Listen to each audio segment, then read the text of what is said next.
the title of my talk says that I framed it as a question because these are the questions that these are the most profound questions that nobody knows. That are this they all, and also this question, I think a lot of people who are aware of bioethics or questions of ethics in medical practices would be very familiar with this. So to do good and to do no harm, they look like they are the same thing, right? That to do good means that to do no harm, but they're actually not the same thing when you think of them in practice. So why they are not, and this is where I come to. So Chetan's talk was more about the normative notions of ethics. What is ethical? What is moral? My session would be more about, so I have divided it in 3 sections. First is about why we need to talk about technology and ethics, why that is a relevant topic at all. Secondly, I will look at what does it mean to be ethical in our everyday conduct. And the third one is, of course, to think about this everyday understanding of ethics into technology design. Feel free to stop me at any moment during my conversation. So I want to make it a conversation and not a monologue. So why we are thinking about technology and ethics? So everybody knows what is this term fetish means. Some of my students are here, so they might have gone through this drill before, but many of you are not. So I'll ask this question. Everybody understands what is a fetish? Obsession with something, okay. Anybody else? Unhealthy. Obsession with something, okay. Anything else? Any other way you have heard the term fetish? Can you give me an example of fetish? Like now that you said it's an obsession, unhealthy obsession with something. What does it mean? Like, give me an example. Do you have a fetish? No. Does anybody here have any obsession, unhealthy obsession that they are aware of with anything? No? Nobody feels compulsive urge to scroll their phones? Instagram? Nobody? Nobody have fetish of shoes, bags, the most fancy gadgets? Nobody? You are the wrong crowd to be an ethics workshop. You have already figured it out. So fetish is basically, as she rightly put, when fetish has a negative connotation into that word. That means when you are obsessing about something which you don't need to be. So when you obsess about something, for example, if I say that it's I have a fetish for bags, let's put it this way. So it's not that I don't have a use of a bag. I do use them and all. But when it becomes a fetish, to possess bags become my fetish means they are not a means to an end anymore. They are an end in itself. So I'm not trying to reach anywhere by possessing these bags. Possessing these bags becomes something that drives me. So what we see in contemporary times, and I don't mean contemporary time by last 10 years, our entire modern civilization, if you may start from Industrial Revolution. Okay, so if you see that there is this tendency that we have developed about technology, that sometimes we forget that technology is supposed to be a means to an end. When they themselves become an end in itself, that we need to have the most latest phone, we need to have the latest technology in transportation, so that's what I mean by the fetish of technology. And there is a very, very nicely written paper. It's slightly long, but it's full of examples by David Harvey. He's a Marxist geographer. And what he talks about in this paper, that what are the causes that why we have such technology fetish in modern times, and when we have such fetish about technology, what are the consequences of it. I'll not go too much into the details of this paper, like what are the consequences, but to talk about the consequences, I will talk about another philosopher called Andrew Finberg. In one of his talks in 2010, he talks about 10 paradoxes of technology. Now, of course, there are 10 paradoxes. I can talk about them in a whole 90-minute session, but I chose to talk about here two paradoxes that he talks. One is the paradox of action, and the other is paradox of conquest. So before I start on those two, anybody who does not know what is a paradox, it's very important that we understand the meaning here. What is the difference between paradox and contradiction? I'm asking because I went on talking about them in a class, and then end of 45 minutes, a student asked me what is a paradox. So then the whole 45 minutes is wasted, right? So that's why I want to. Is there anybody who does not understand what is paradox? Please. Okay, now other than her, everybody else understand what is paradox. Can I get a volunteer who will tell me what is a paradox? Deadlock. Yeah, that is the meaning of contradiction. That something that is supposed to do something does completely opposite to what is the essence of it. But there is a very thin line between contradiction and paradox, and it's not that I knew it. I had to really find exactly what is the difference. And the difference is when contradictions are hidden, they become a given thing, that we stop seeing the contradiction anymore. That's when they become paradox. And that's what Finberg is talking about in this paper. And I see it as a consequences of fetishizing about technology. What is the first, so he talks a lot about 10 paradoxes. The paradox of action is basically saying that we know from Newtonian law that when we act on something, it reacts with the same force or sometimes even more, right? So every action has a reaction, if I put it in very simple way. So he is saying that most of the time when we are building technology, we tend to forget this. How can you give me an example? That the things that we have built in the past, which we reveled about, that this is such a great, it really shows that what Chetan was talking about, that the potential and the capacity of human knowledge and expertise, that had a very bad reaction on us. Yes, climate change, for example, right? All these that we are having as a result, so it's a reaction of what we have done or what we have built. So it's not that, so when you think of it this way, you basically realize that these are not unintended consequences of things, that it just happened by chance. These happen because it's a reaction to the actions that we have taken in the past. And he gives a very nice example of that, how after building the nuclear bomb, how the people who were part of that project, what was their reaction when they realized what they have made. And it was far too late to do anything about it. And many of them actually were part of this whole lobby many years down the line, which is talking about lobbying about nuclear disarmament. That's the irony of the whole situation. So the other one is pretty similar to the paradox of action, and that's why I put them together, is the paradox of conquest, which means initially, most of the time, modern science and technology feels like it's the conquest against different kind of constraints. So we are progressing. We are going against many constraints and things that were not, and we are realizing human potential. We can tame the environment, we can create artificial mountains and whatnot. But what he's talking about, but do we only take the good things about this? They also come with a cost. What are those costs? And he's saying that just because you are in that position where you also initially get the benefit of all these technologies, eventually it will going to hit you. And here he uses this term that emperor gets the, I forgot the term. Yeah, the victors gets the spoil.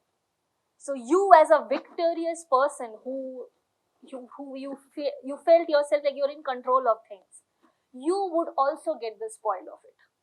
So when climate change happens, it's not going to see who is it going to hit.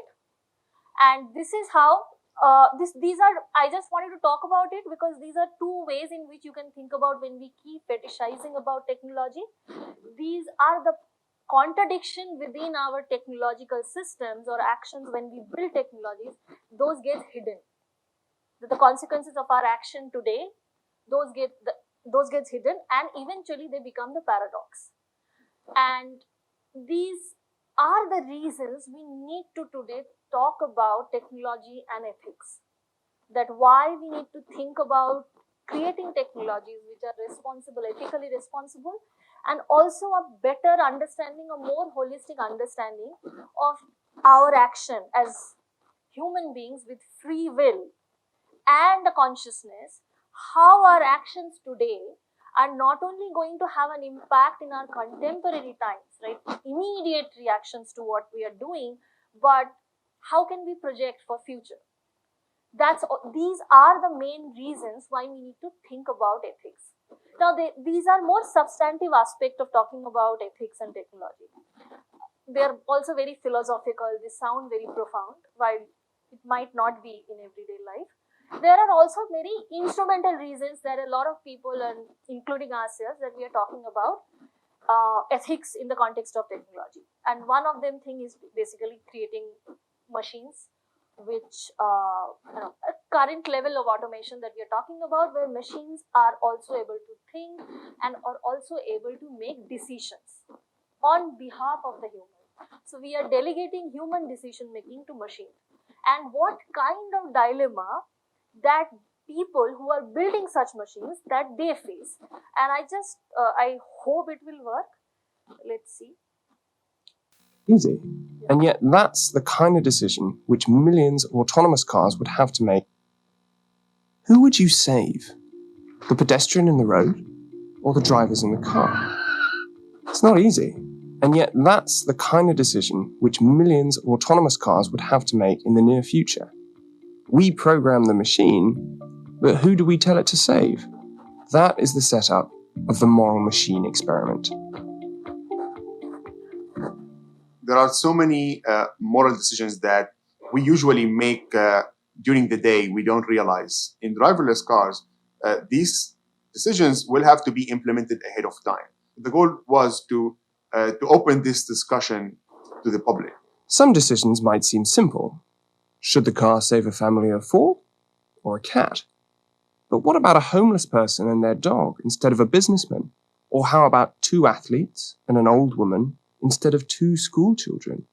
The problem was that there were so many combinations, so many possible accidents, that it seemed impossible to investigate them all using classic social science methods. Not only that, but how do people's culture and background affect the decisions that they make? The only option we had really was to turn it into a viral website. Of course, it's easier said than done, right? But that is exactly what the team managed to do. They turned these situations into an online task that people across the globe wanted to share and take part in.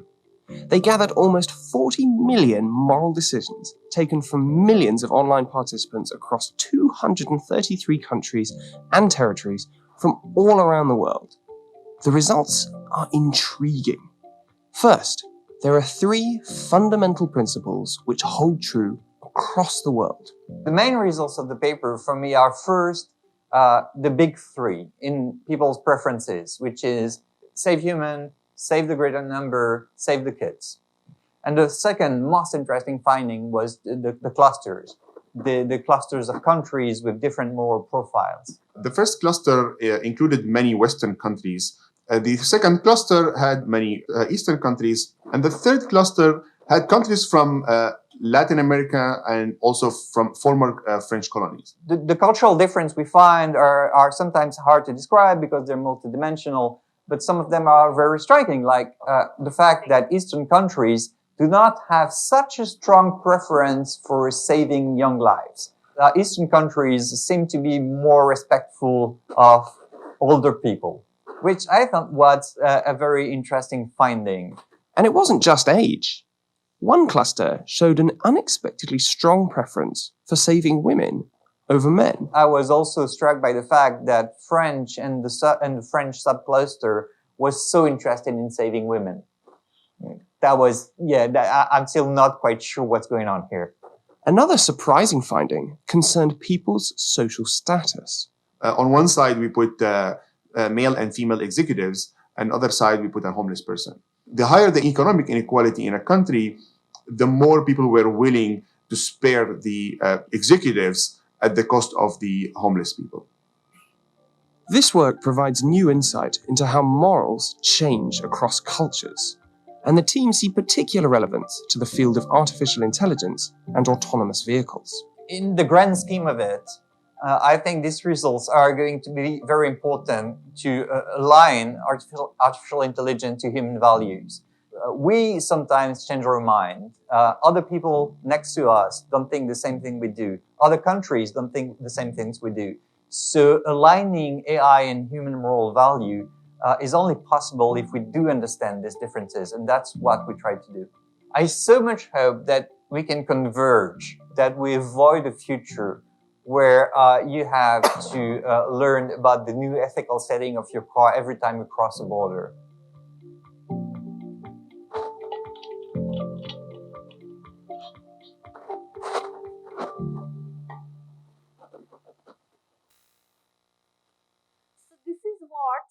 This is a very concrete problem that they're trying to solve here, right? They're trying to see that how to transfer human moral code onto a machine. Can machine think like us? If they can think like us, can they also have other human qualities that you yourself listed in the model? Empathy, compassion, contextual thinking, all that. And these are the reasons from a very substantive point of view that where are we heading towards. So here what we see that on a substantive level, we are trying to think about what kind of a society we are trying to build. Will it be ethical when we rely more and more on technology? And on this other hand, what we see, the people who are trying to build technology are facing these ethical dilemmas on a day-to-day basis in their own work. How to resolve this when we delegate responsibilities between humans and the machine. So both of these brings us to, of course, the philosophical understanding of ethics, that what historically and philosophically we have looked at as ethical and moral.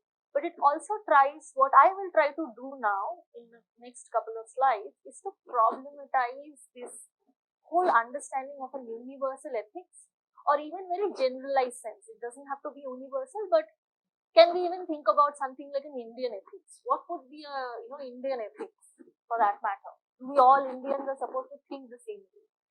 So those are the kind of things that we will try to look at. So from philosophy, now we move to everyday understanding of ethics. So there are a couple of sociologists here, right, in this room. I forgot who they are, but yes, you're putting yourself in a spot.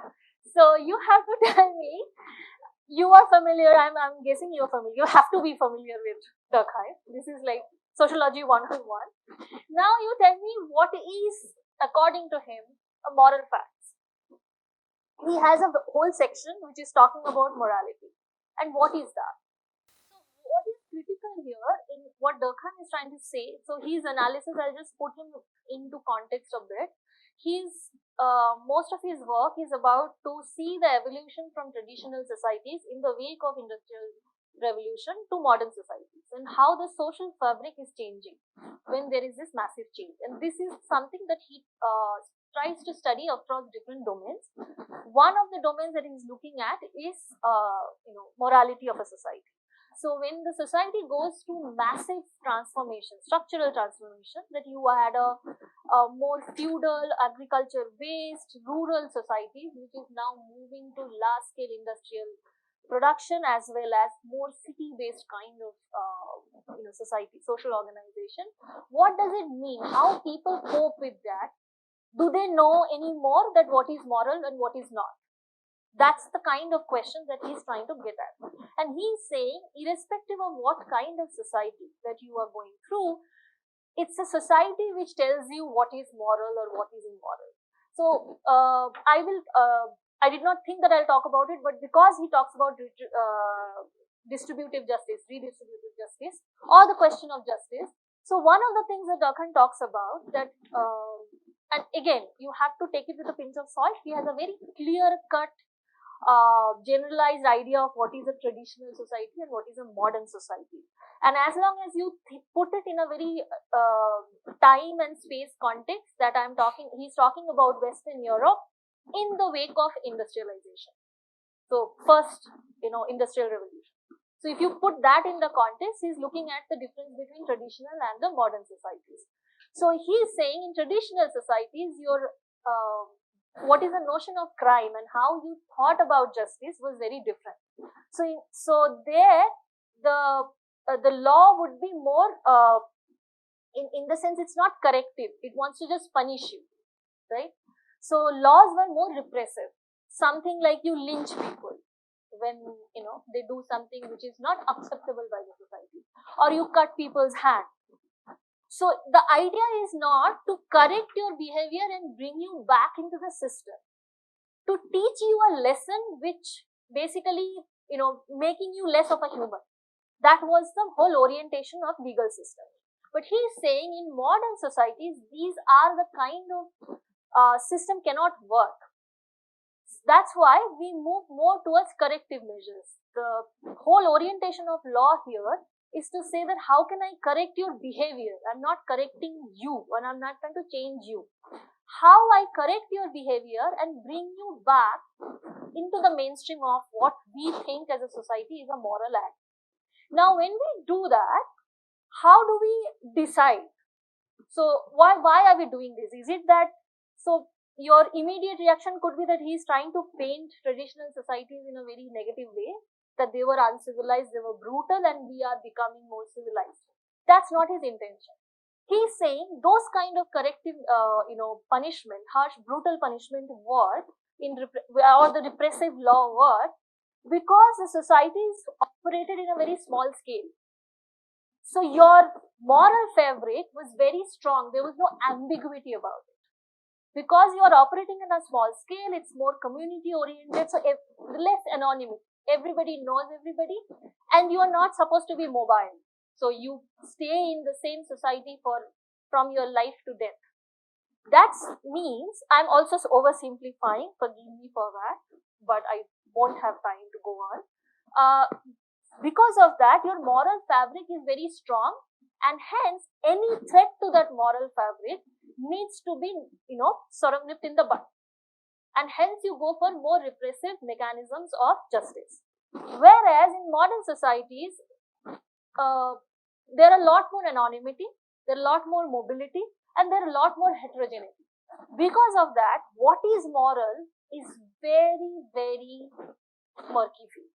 There are a lot of ambiguity. We cannot decide on a day-to-day basis because of this heterogeneity of context, heterogeneity of people, heterogeneity of interactions, what exactly is moral. Hence, if we go through a very repressive mode of controlling what he calls deviance from what is morally accepted, that we cannot go by a very repressive way, because we can't change that, because we don't know what is it that we are holding on to. Hence, we go after correcting people's behavior for that particular context. So, trying to judge you or evaluate your action in a context of that action and not evaluating you as a person. That's the difference between these two kinds of systems. Durkheim also talks a lot about religion as something which underlies every kind of morality that every society brings in. And what he also, emphasize here, and I think that's becomes not working. Okay. So one of the things that he also underlines is this notion that religion brings with it, and it's not just Durkheim, there are other people who have also spoke about it, is bodily discipline.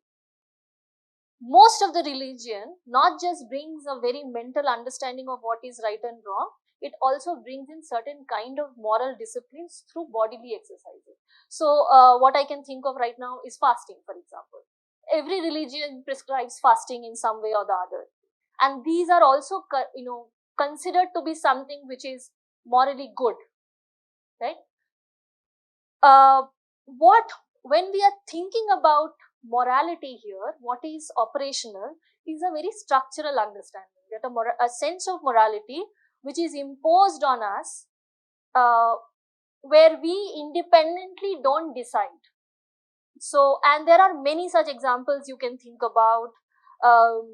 There are a lot of young people in the room. I'm sure many of you would have this discussion at some point, whether love marriage is good or love marriage is bad, right?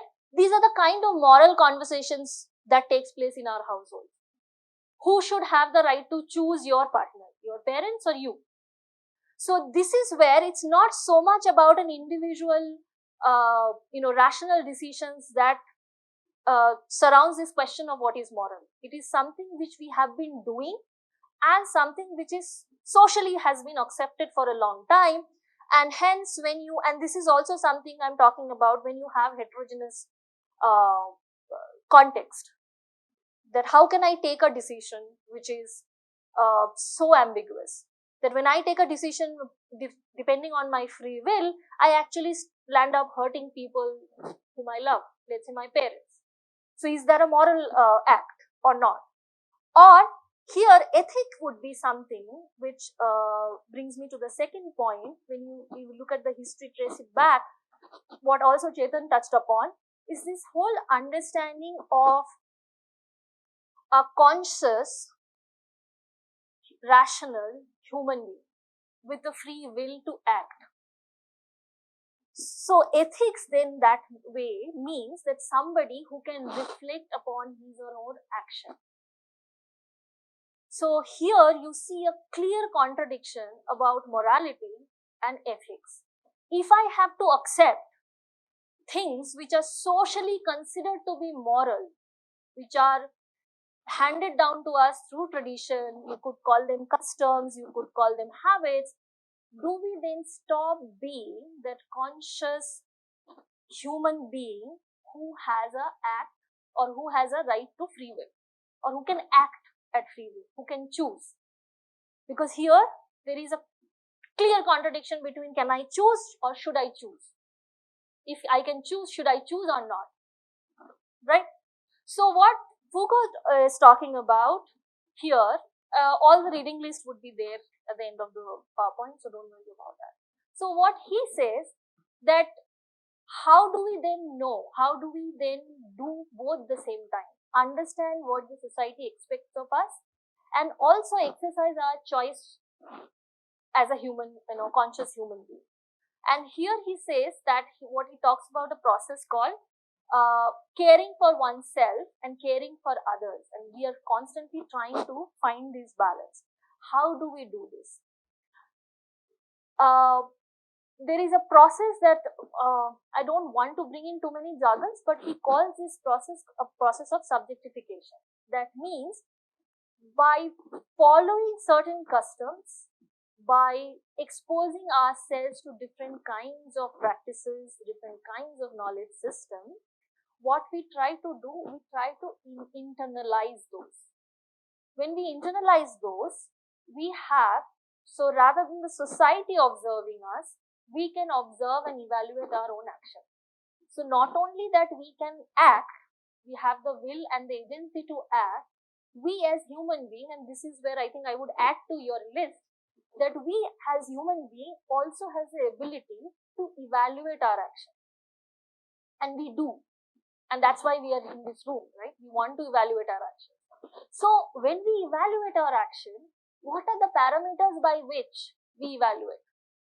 So it's not just this ethical dilemma that not only comes at the time when you're taking an action, it can come in the future also, when you try to evaluate what you did. So, and this is the parameter by which, and this is a parameter where both your human agency and the social moral aspects that come in together.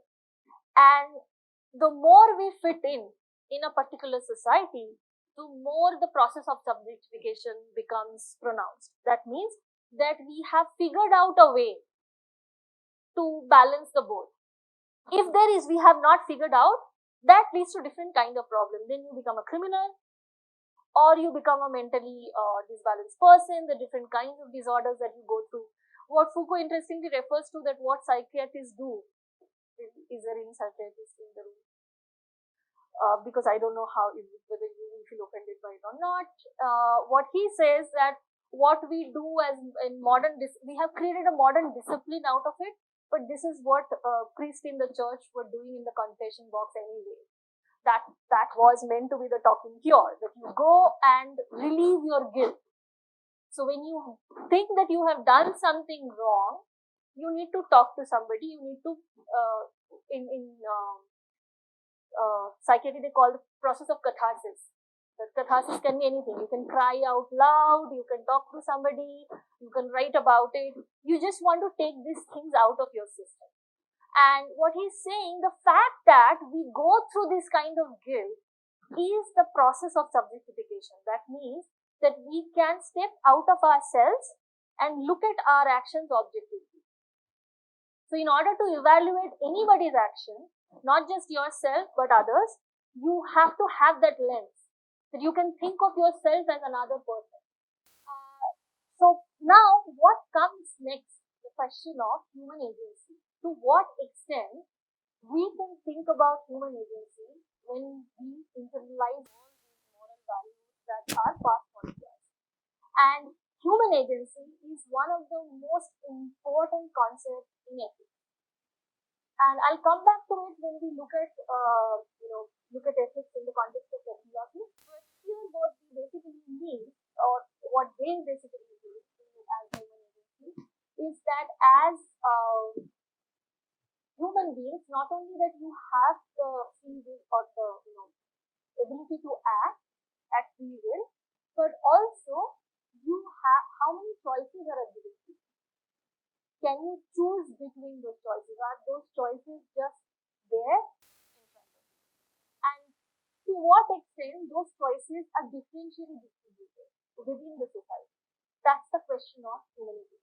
Like one of you made a point, right? That do I have a if there is so much inequality in the society, that means do we all have the same opportunities and the choices? We might all have the same worth as human beings. We all have the right to choose. We all make conscious decisions. But do we have the same opportunities and choices through which we are making those decisions? That's the question of human agency that gets connected to the question of ethics. There are two more things that are important about ethics here. Is the question of relational understanding. So the question we need to ask is not just about, so the question is what is ethical for me is what is ethical for somebody else. So for example, I will again take that bus conductor example, right? Those are the kind of questions. So it's not abstract questions that in all cases really behave this way, but we all take such decisions in relation to a lot of things. To whom, how much, or if, for example, if the journey was, let's say, for 3 days, we do the same thing.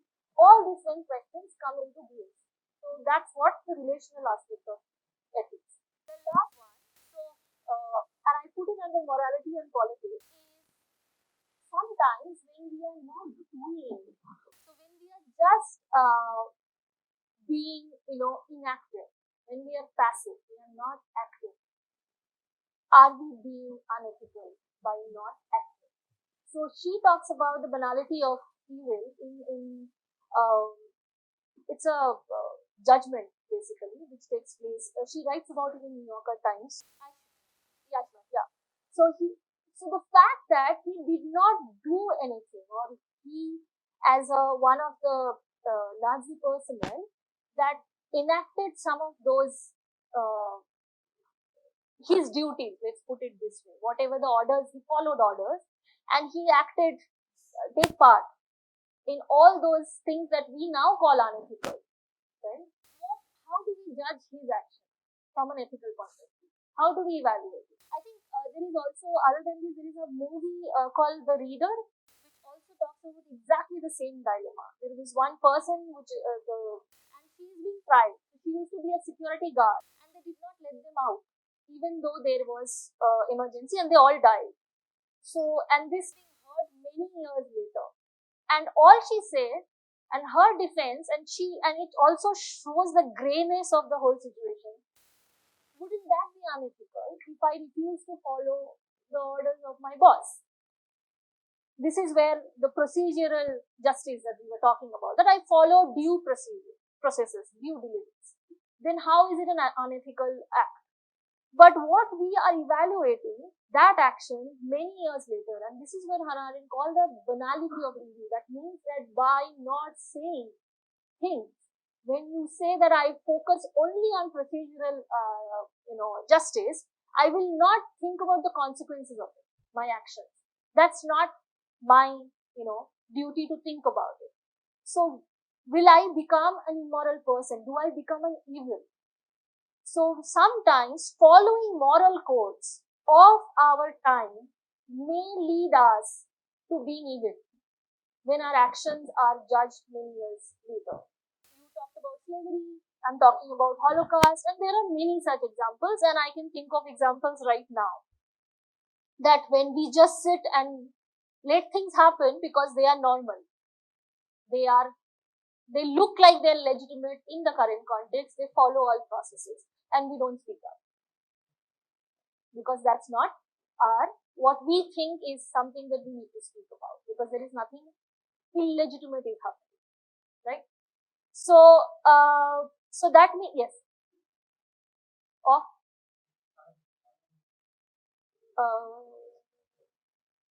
maybe you can think about, like you talked about dance, right? So when we're thinking about dance, the fact that there is a vast majority of population is displaced, and their livelihood is in threat, so not that they're displaced. Why can't, and if we let that happen by saying that there is certain group of people and we need that, so can we just, and this is, we also say this dance are required because we need to progress. And when we don't see that point, when we say that, if you are talking about this, you are actually halting the progress. You are talking against development. So then that becomes a question that, do we then suspend morality for that point? We don't think about those consequences. Let us focus at this right now. I'll come to it. And also there are other political instances which came to my mind, but I don't know how controversial they would be. So I will maybe talk about it offline. So here the point, how it is morality then is political, is that there is a chance that people who are powerful in the society, and there are institutions which are powerful in the society, because we have many institutions. For example, state is an example of it, where the power relations are very skewed. The state has, for example, the state has a monopoly of violence. They are legally, we have given them the right to exercise violence legally, if need be. The fact that all the states, modern states, have an army, that's the testimony to that fact. So then the question is that when there are powerful institutions and powerful groups of people who can then decide what is moral, or what is morally correct, or what is legitimate, then how is that what sort of shapes power relations within the society? And then how we, being conscious human beings, reflect upon those moralities that exist in the society right now. That's how I make the distinction. Any question? Okay. So I'll move on. Now, this is where, now when we want to do that, when we want to be ethical, that means that we want to reflect upon what is moral, what is considered to be moral at this moment. How do we reflect on those? Where do we locate ethics? And here I draw on mostly from anthropologists who have looked at this question of ethics. And one of the things that anthropologists focuses on, that how do we become moral subjects? That means how we human beings imbibe this morality. Is it just the first, the video that we saw, is it just talking about a cultural understanding of ethics? Thus, morality also changes depending on my social location. So, for example, in India, when we are talking about Dalits, what kind of moral frame that we are talking about Dalits with, right? So, now bringing in this kind of questions that how should we think about habits, how we should think about our customs, how we should think about conventions, and then evaluate them. Do we want to continue with those, or we need to change? You gave an example of slavery, that at some point in time in history we decided that is not acceptable, that moral fabric needs to change. In India, there are, what comes to my mind right now is, for example, sati. At some point in time, we decided that kind of safeguard is not correct.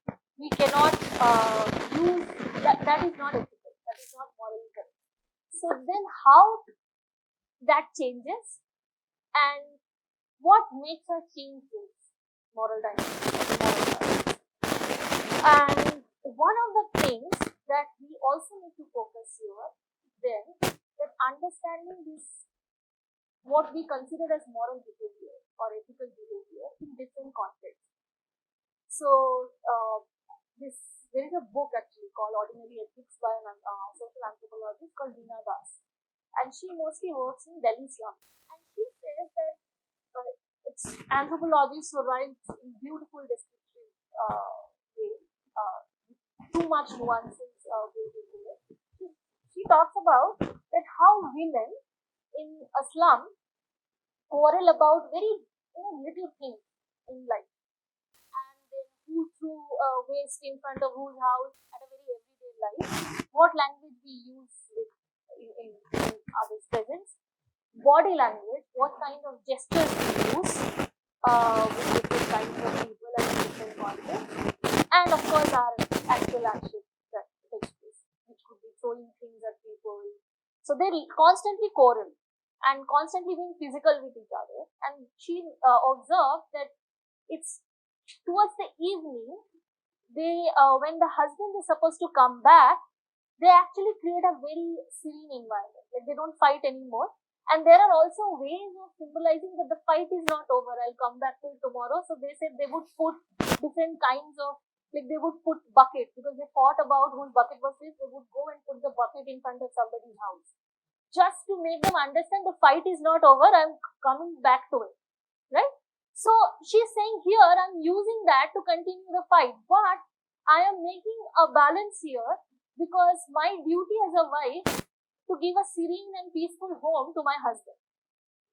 There is another side to it.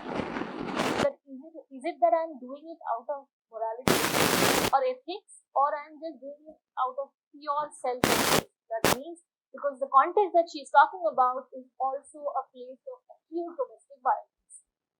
So if I don't fulfill my duty as a wife, then what are going to be the consequences of this action? So how then all these questions, I'm just, as Professor Sadagopan I think started the day saying our job is to confuse you. So that's what I'm trying to do right now. I'm trying to show you all the gray shades in which we can think about it.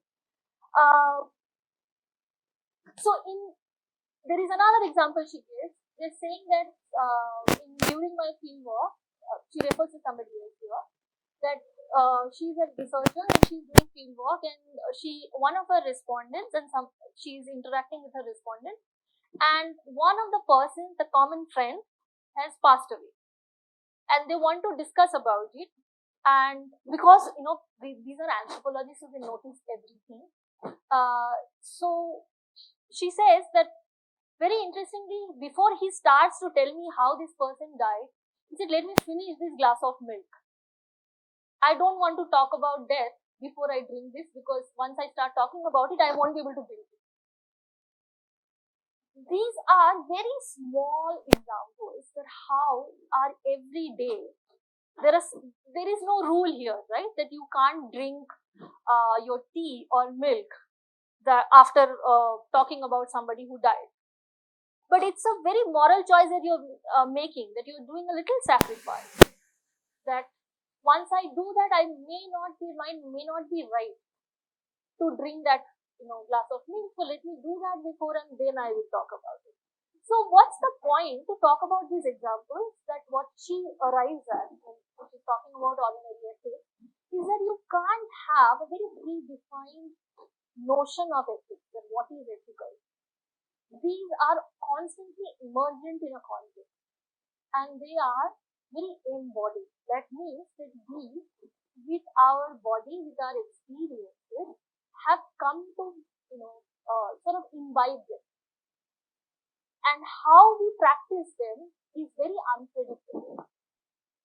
And this is the dilemma that the video that they're talking about.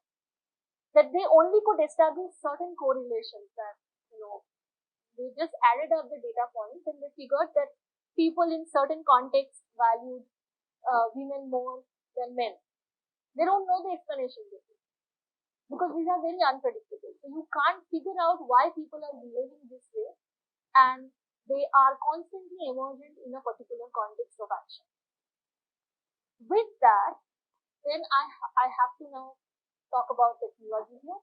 That how all these gray areas that we talked about so far, do they become even more gray when we think about applying them in the context of technology? What's your idea? Do you have any questions so far? I'm making a switch of section, that's why I'm stopping here and asking you, do you have any questions? So before we apply all these concepts of ethics or ethical entire quantity, first it is important to understand what do we mean by technology, how do we understand technology. So which one would you pick? I'll go around and ask which one would you pick. Okay. So I would agree, and that I would put as a social activity, because even that profit making is a social activity in that. So you have a particular need. So what I meant, why I put this, these are not exhaustive lists. There are many different ways in which people have thought about technology. And if you think of, so it depends what kind of ethical position you would take will also be shaped by how you view technology. So whatever your views might be, as I said, you are free to choose what is the view that you are taking, but your ethical questions and how would you approach ethics would actually change depending on what, which particular definition that you think about. So for example, if you think that it's the culture which will shape technology, you would have a different disposition towards ethical technology.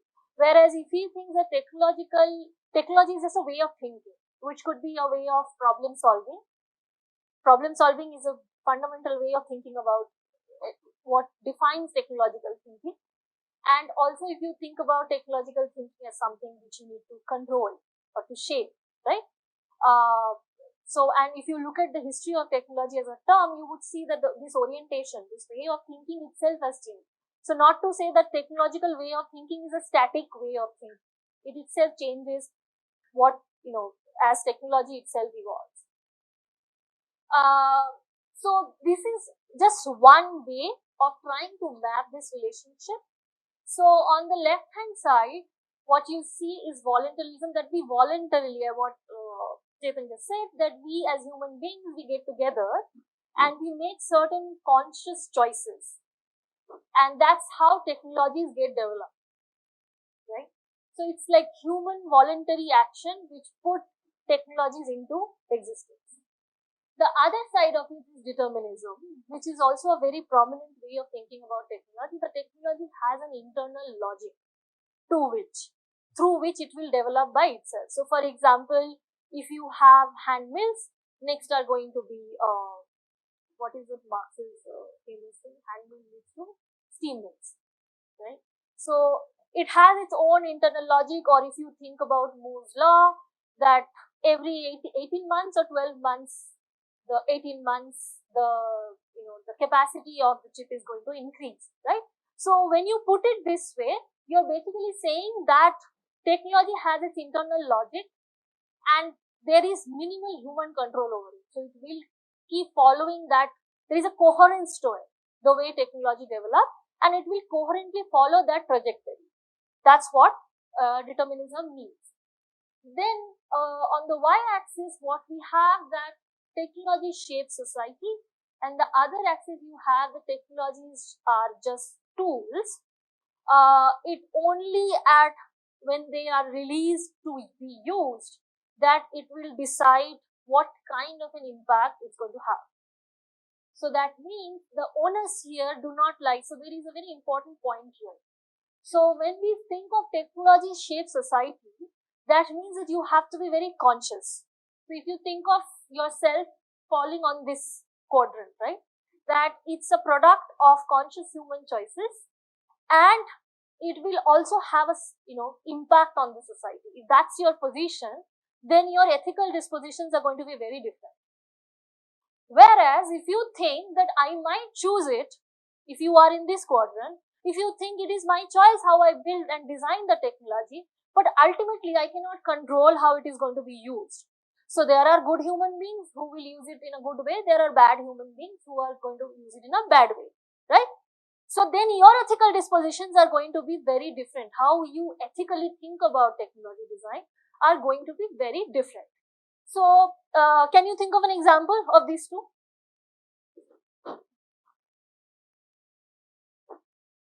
So for example, in the first one, if we put ourselves here on the first quadrant, should we make a nuclear bomb to begin with?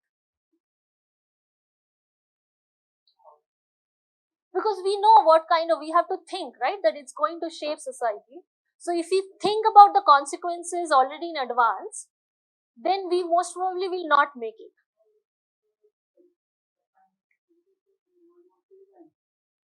Yes, yeah, that's also an ethical. So then you are in that case not making you are making a very clear ethical choice. We don't want to be ethical, or the ethics here is to kill people. Like that's our moral stand, right?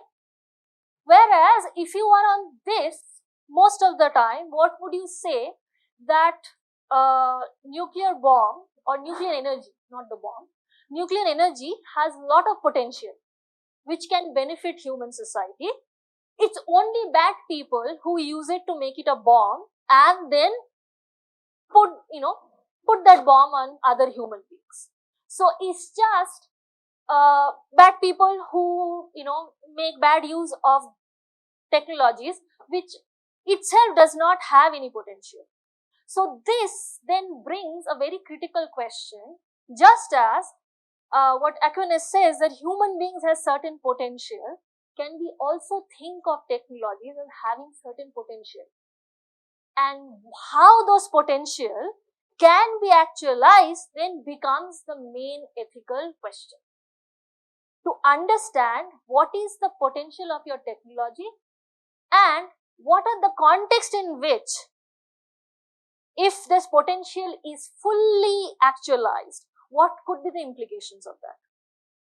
So then you would not be thinking of technology as just tools or as some things, right, which we use. So that's, now let's think about this side. If technology has its own logic, so it will follow its own trajectory of development, and it will also have it changes the way we think, it changes the way we do things. I mean, we don't write postcards anymore, right? If we can bring in the postcard example again, I write postcards only when I'm traveling to a new place. I want to send it to my parents to just say that this is the place I have been to, but I don't use postcards anymore to communicate with people essentially. So that means what technologies that has replaced not replaced, but that has come in place, how that has shaped my decisions to communicate. How do I communicate? So if we could say that now that we have emails, the next would be WhatsApp. After that, there would be something else, right? Maybe we'll have teleport communications. We don't know, because technology follows its own trajectory, so we won't be able to make that decision. That's what this side means. So if we put ourselves here, then you actually, what you try to do here, that you are trying to put the onus on technology itself. you are saying we as human beings do not control what would be the next technology. There is a trajectory, it's on its own path, right? So then what kind of society that follows from here, what kind of societies we will have will be decided by the next technology that comes our way. So we will decide then about the ethical questions, because anyway it's not in our sphere of action. If you think about this one, when you are trying to be deterministic and instrumental, this is the most this is what I'm speaking about, the last one, because this is the most contradictory coordinate. On one hand, what you are saying, you're giving too much agency to the technology that it can develop on its own, whether the human free will are minimal, but at the same time you're saying once they are developed, then suddenly human will comes in. Then it's not anymore dependent on the potential of the technology, it's completely dependent on human action. So now, as users, it's up to us how we put it to use. That's the most contradictory way, and that's where I can think of many technologies which follow into that. So that's sort of it. That's why, because we most of the time, unwillingly, consciously, unconsciously, we fall into that quadrant. This is what leads to paradox of technology that I talked about. That we are unsure where is the human will and where is the technological potential. We keep changing our positions. Okay? I don't know, no technology. Point of, or maybe after like a point of, moksha, like you don't need anything. No human beings, no society. Either, yes. Oh, then you are asking the same question like in the last session. What is the correct behavior in that? You have to take that position yourself. So here, for example, then if I'm talking about, so these are the myths that I'm trying to sort of get at. That first one is technology is value neutral. Definitely technology is not value neutral. It has a potential. Once it is built or when it is getting built, by act of human choices, we are giving it a certain potential, right? So then they are not neutral, they are not just merely tools, right? Yes, okay, yes, yes. I have to know, I don't know what are the ground rules. So you have to take each of these ground rules and to see that where would you place them? Like what kind of, so this mapping is basically to say there are different ways in which you can think about the relationship between human beings, if I put it in very crude terms, human beings and machine, or what we choose to call technological objects or systems.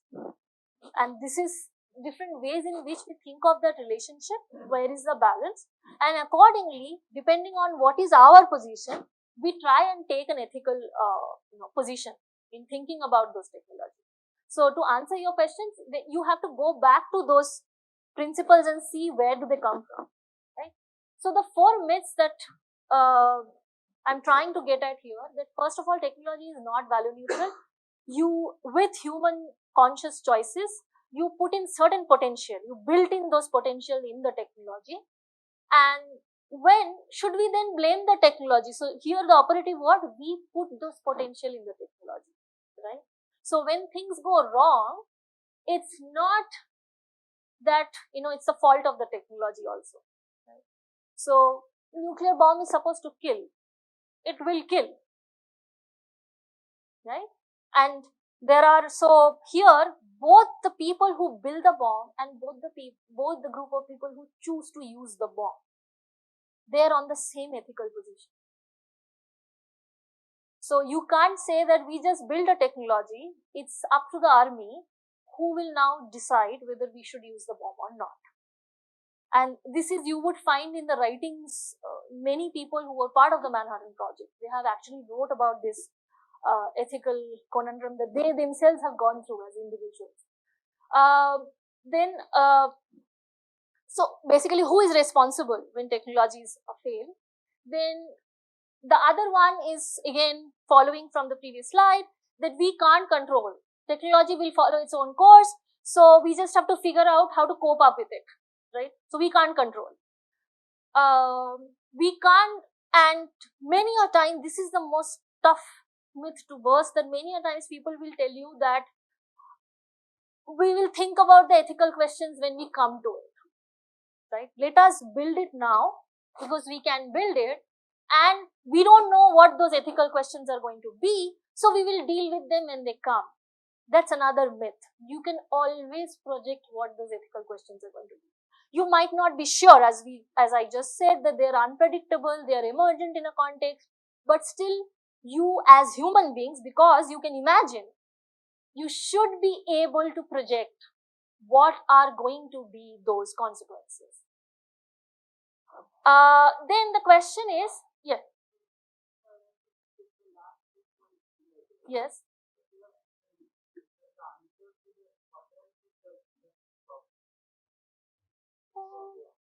Yeah. Yes. Yes. Yes. Yes. Fourth, or yeah, you fourth. Yeah. Yeah. So the ways in which, so first of all, the questions and fundamental questions that we are asking is that, do then technology can get a moral agency? What do you think?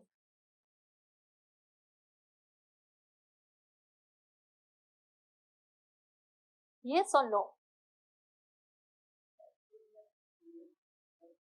What is not oh, moral you would know, you took a whole session on morality.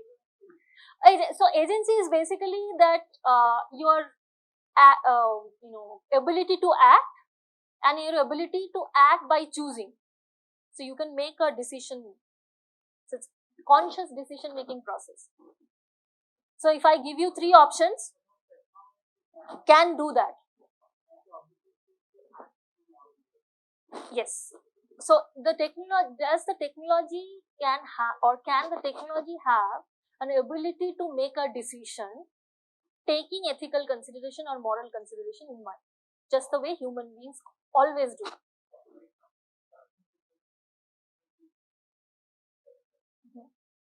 So what they are talking about here, or most of the readings are talking about here, it's not just whether these decisions are what you're thinking about, the artificial, like the self-driving car and all. They are saying when you are building a technology, you are giving it certain potentials, and we always create that if these are the situations, you have to take this decision. So even at a very nascent stage, that's what you constantly try to do. So every level of automation, that means that every level of delegation of human responsibility to a machine, however nascent you might call it, is in a way our attempt to transfer that moral agency. That means when the machine is faced with 3 choices, it will go with one. You might have pre-programmed it that to predict that which choice it will take, but that means there is an agency and they can choose between options. So, second one, then what an ethics, and now coming, I have 15 minutes, what an ethics of technology should look like. Now the question is, how do we understand, if we are talking about the first or the fourth quadrant or first quadrant in, second one, that there are conscious human choices that we are making, and also the fact that technology in a way has a potential to shape the way we experience different things. If that is the point that we are taking, then what are the ways we think about this ethical technologies? So the first thing is saying that most of the time when here by we I mean the people who are trying to or for whom we are making this points, the people who build are in that position to make decisions about how technology should look like. So for them, many of the times we try to fix a purpose of the technology, that it's going to, what you said, one of you said, right, the technology has a problem solving way of approaching the world. That means that we want to give a particular artifact a purpose. So we say the purpose of this is to write, right? What they're saying here, the first one, this is again, it comes from a school of social philosophy. I did not use the term because people just again get like, this is too dense, is what they call themselves phenomenologies. That means that when we use technology, that when not only that we do things that are asked to do, in a way we both shape each other. So for example, instead of writing with this, if I use this to hurt somebody, right? So in a way, I discover a new use case for this. Or if this one is if it is a permanent marker, and I realize that I only write that cannot be erased, the way I will use it will change, the way I will look at it will change, and the way I try to use it will also change. So how we understand that there is no one use case that we can fix about a technology. It constantly gets shaped in use.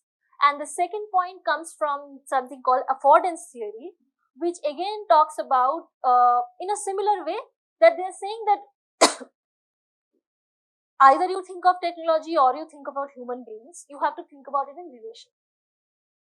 Just give me a moment.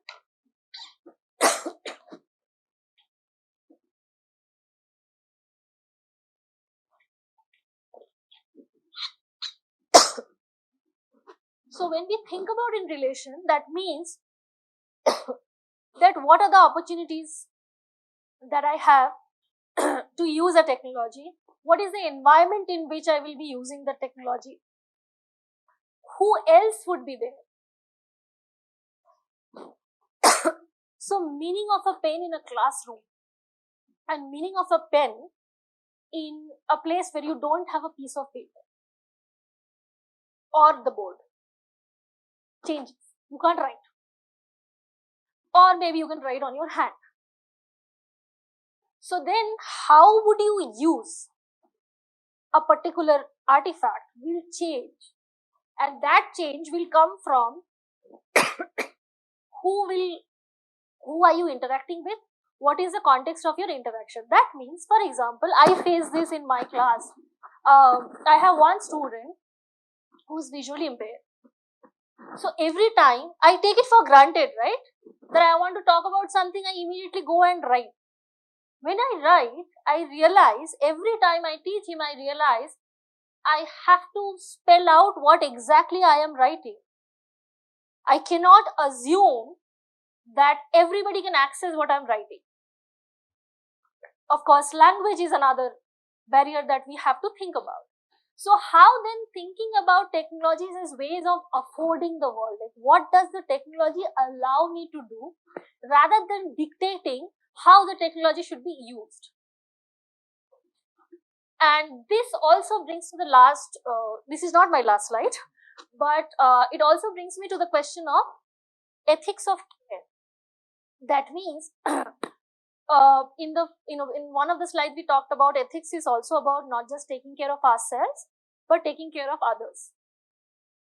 And this is not something grounded in morality, but we think that as human society, when we are talking about human ethics, we need to care for ourselves and we need to care for others.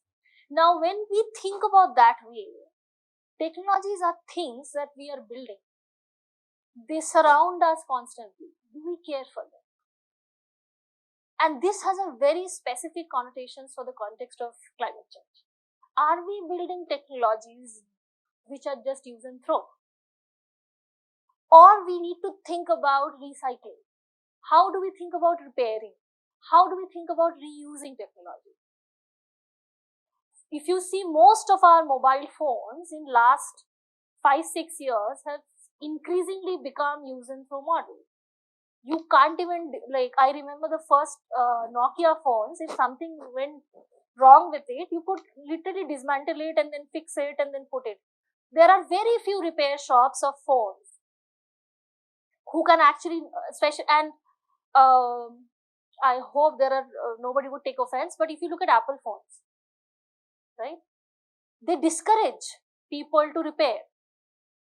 So the point is that why shouldn't I be able to repair it? What does it mean? So then what kind of ethics that we are building for our technologies? If those are the things that we build, and those are the things that we use, and those are the things that surround us and help us shape our society, don't we need to care for them? And how do we care for them? That's the question. So this is what I'm saying. It is not the ethical framework of technology. I found this useful, so I put it here. It's available online. You can, it's a booklet. I think it's a 60 page booklet. They built on all the things, what is ethics, and then go on. So they are saying that every technological or ethical framework need to have a clear sense of this, that what is the purpose. So why do you want to build in the first place?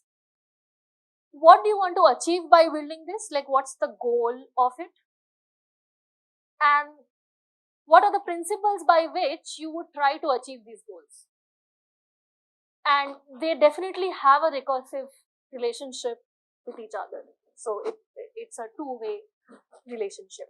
And what do we get out of this is that a very operational understanding of how do we bring ethics into our tools and into our designs and our objects. So here, is there any question? This is a pretty simple framing. Everybody can read what is there. Everybody is clear what's the difference between purpose and value?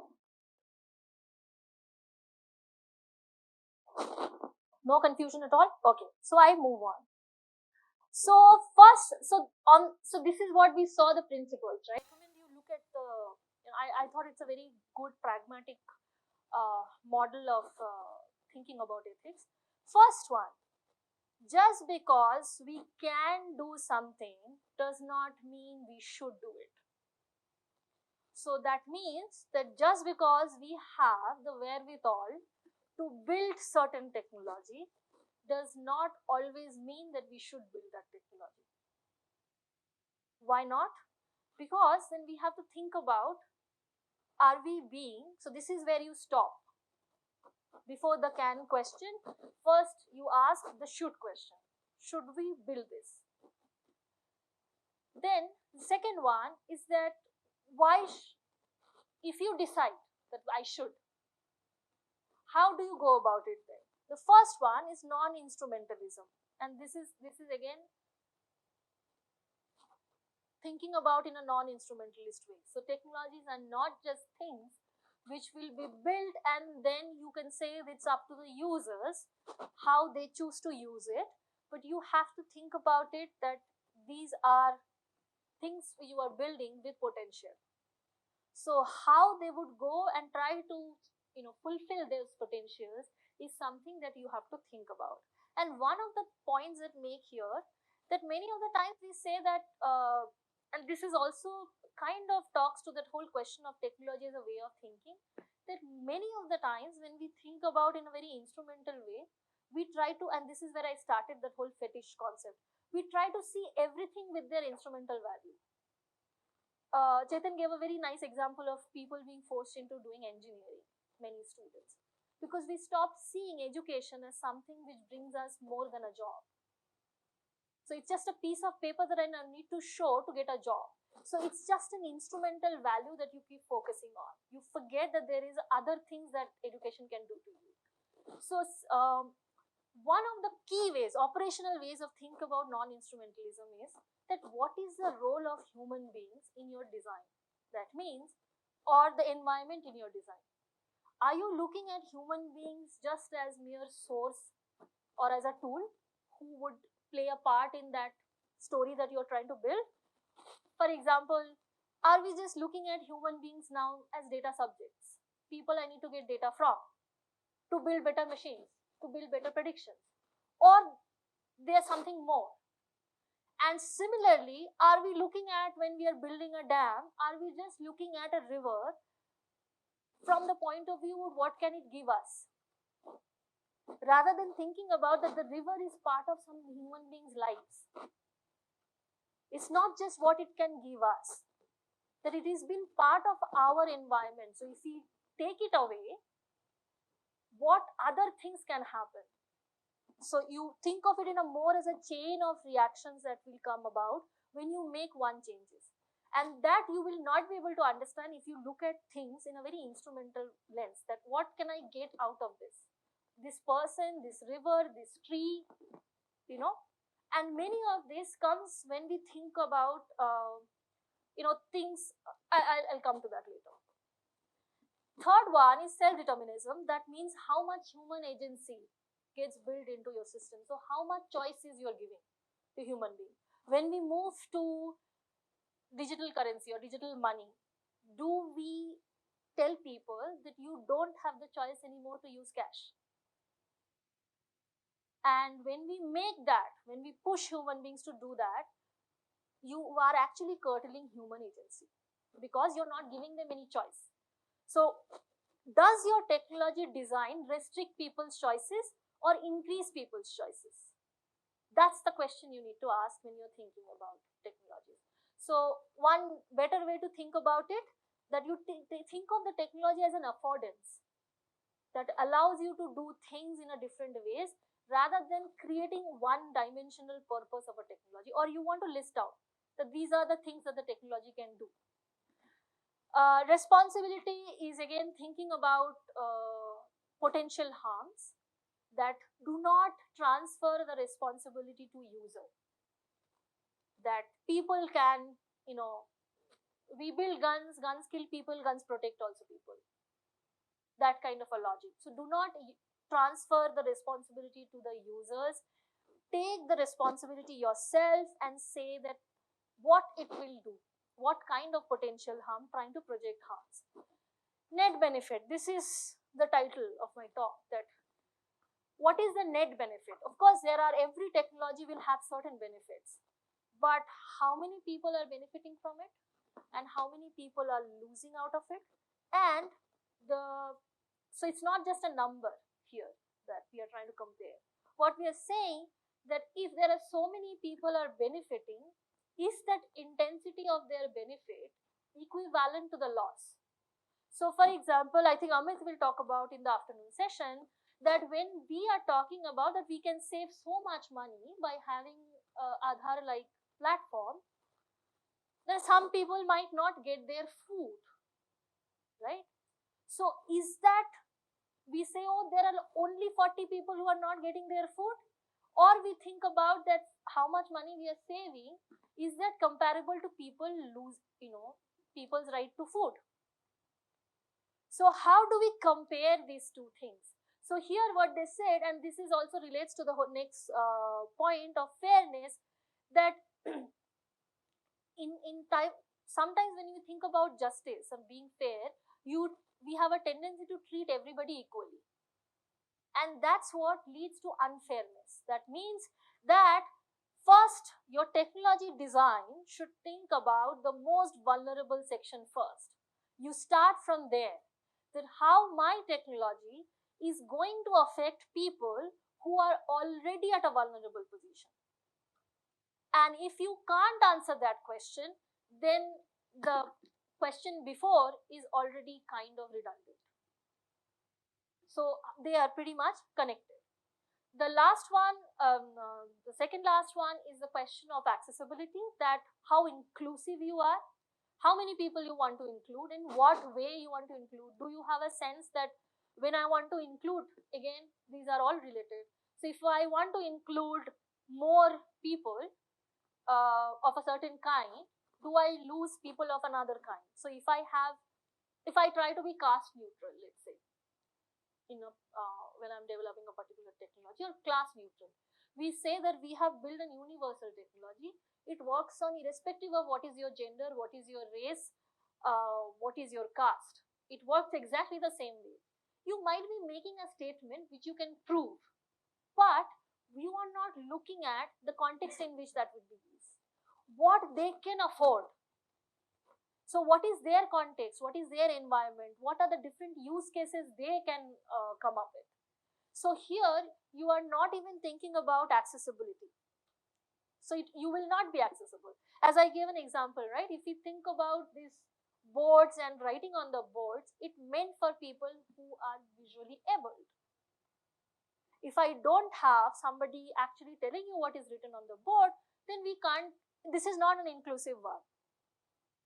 Using, if I just take a blackboard and a chalk as a technology, as an example of technology, are we being inclusive here? Then we are expecting that our classrooms would be homogeneous. They would have a certain kind of people. And this is where the last one, this is not a hierarchy, so you should look at all of them at the same time. The purpose, that what is the purpose for which, what is it that you are trying to achieve? So here, this is where it brings to professional ethics of the people who build technology. Are you being responsible enough? Are you reflecting as a thinking, conscious human being who can choose and who has a right to make decisions? Are you being responsible? Are you thinking about these questions, reflecting on your choices? Are you evaluating each of your choices that you're making while building these technologies? I'll just end with these two quotes. They were part of this, the brochure where the framework comes from. The first one talks about how technological way of thinking has evolved in modern times. First one takes that, it sort of brings with it a logic of control. And this logic of control comes from this ability to think that we can create an artificial mountain. That means that we can create, there is in Middle East, they have built an artificial mountain, right? That we talked about in class, that to control climate or control rainfall, basically. That's what they're trying to do. So that makes you think that we are progressing, that we can, hence we should. The question is that, is this logic of control something which actually takes you to a very ethical path always? Because as we know from human beings, control becomes something that we fetishize about, we become obsessed with. If we can, we then start to control. So the second point that follows from here, that technical mastery divorced from ethical restraint is at the root of all tech. So that means that this control becomes the only way of thinking about technology and technological progress, that we can control human behavior, we can predict human behavior, we can change the way rainfall happens, and we have been trying to do that. So rather than trying to think of how technologies enhance human capabilities, our technological way of thinking has become something which is of control and not thinking about human capabilities. So I'll end here. If you have any questions, I suggest you can ask here, but I suggest we can catch up over lunch also, because I crossed 5 minutes. Thank you. This is the reading list, and all the PPTs we are putting it here on a folder, so they will all be available here, so you can take it at the